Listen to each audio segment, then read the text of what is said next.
Baiklah teman-teman, pada kesempatan kini saya akan membacakan sedikit cuplikan ya dari kitab Is'adur Rafiq. Di sini saya mengambil sedikit cuplikan intermezzo. Saya bacakan ya, di sini ada sedikit makalah ataupun perkataan tentang ikhlas. Jadi perbuatan ikhlas ini sangat dianjurkan di dalam agama.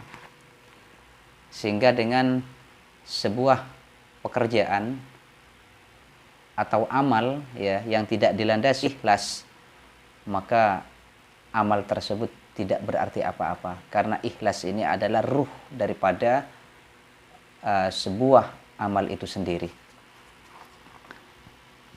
Sehingga di dalam Al-Quran itu disebutkan wa ma umiru illa liya'budullaha mukhlishina lahuddin. Tidaklah aku perintahkan kecuali melakukan sebuah pekerjaan itu dengan keikhlasan.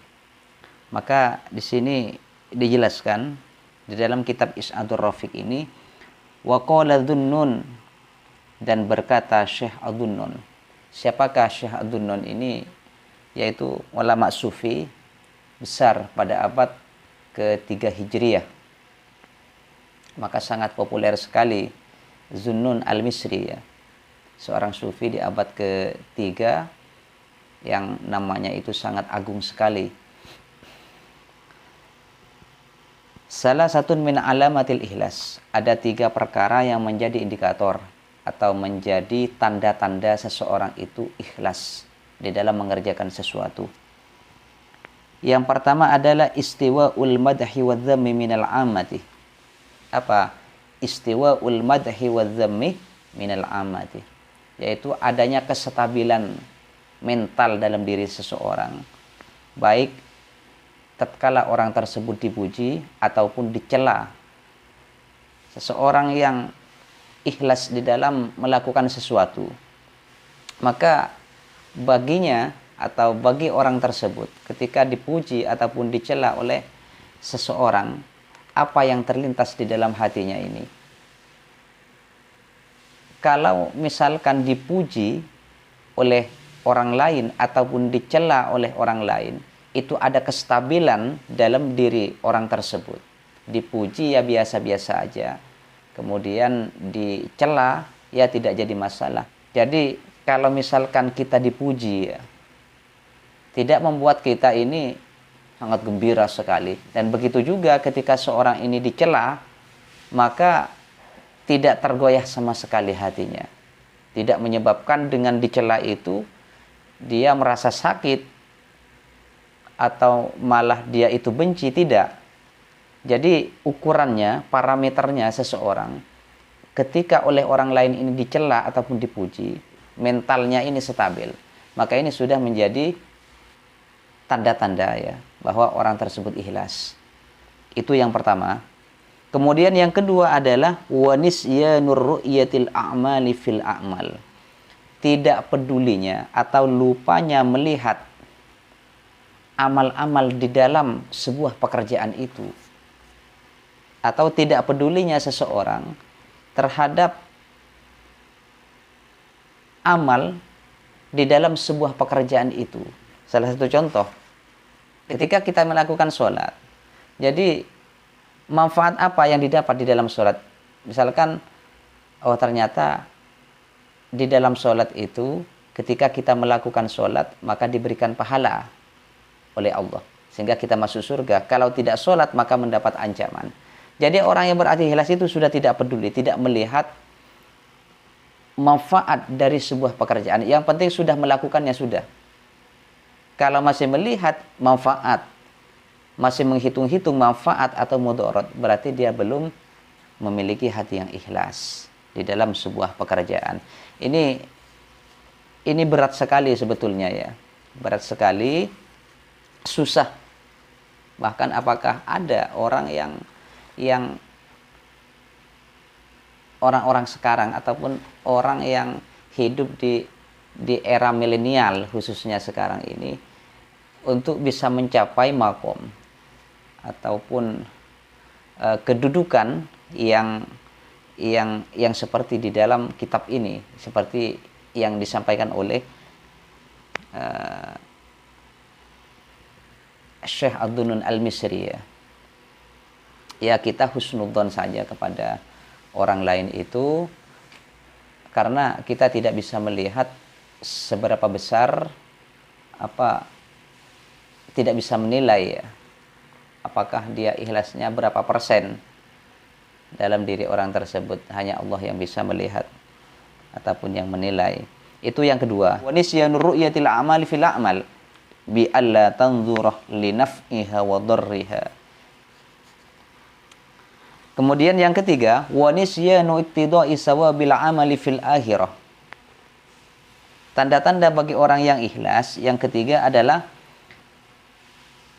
lupanya seseorang untuk meminta pahala dari amal-amal yang telah dilakukan itu untuk tujuan akhirat. Ini artinya apa? Jadi ketika seseorang melakukan sebuah ibadah ya, maka orang tersebut tidak memiliki keinginan dari apa yang dia lakukan itu di akhirat ini untuk apa.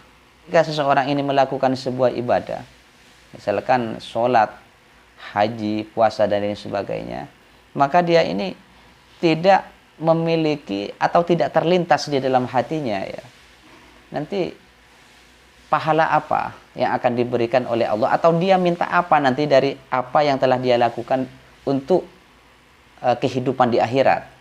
Di sini dijelaskan bi alla yakhturu laka jazaa'un ala amalika dunyawiyun wa ukhrawiyun. Sebagaimana tidak terlintas dalam hatinya seseorang itu keinginan pahala dari amal-amal yang telah dia lakukan untuk kepentingan dunia dan kepentingan akhirat. Jadi kalau seseorang misalkan melakukan sebuah ibadah, memiliki tujuan dari ibadah tersebut untuk minta pahala kepada Allah, dimasukkan ke surga. Atau misalkan dari ibadah itu minta agar supaya ditinggikan derajatnya di dunia, maka belum sampai orang tersebut kepada tingkatan ikhlas ya dalam dirinya. Jadi kalau orang itu sudah dia tidak mempedulikan apa-apa dari apa yang telah dia lakukan, dia melakukan sebuah ibadah kepada Allah, dia tidak meminta apa-apa karena dia tidak memiliki keinginan. Apa tujuan daripada ibadah? Semata-mata menghambakan karena Allah. Dari ibadah itu semata-mata menghambakan dirinya kepada Allah, mengakui bahwa dirinya ini adalah hamba. Maka secara otomatis karena hamba, apa yang menjadi hak-hak bagi dirinya ini, maka dia lakukan, yaitu ibadah kepada Allah. Dia tidak memiliki keinginan untuk minta surga atau misalkan dari amalnya itu, atau dia minta sesuatu yang lain yang berhubungan dengan kepentingan duniawi, ditinggikan derajatnya, atau minta dikasih agar supaya lebih dikasihani oleh orang lain. Jadi kalau orang itu sudah tidak memiliki kepentingan yang seperti ini, full beribadah tapi tidak memiliki keinginan apapun, baik yang dunyawiyun au ukhrawiyun wa ukhrawiyun ya, maka itu sudah disebut sebagai orang yang ikhlas. Inilah teman-teman, ada 3 indikator, 3 ciri-ciri, 3 tanda-tanda seseorang disebut sebagai mukhlisin, orang yang ikhlas kepada Allah. Itulah teman-teman sedikit cuplikan kitab Is'adur Rafiq yang saya bacakan. Mudah-mudahan bermanfaat. Assalamualaikum warahmatullahi wabarakatuh.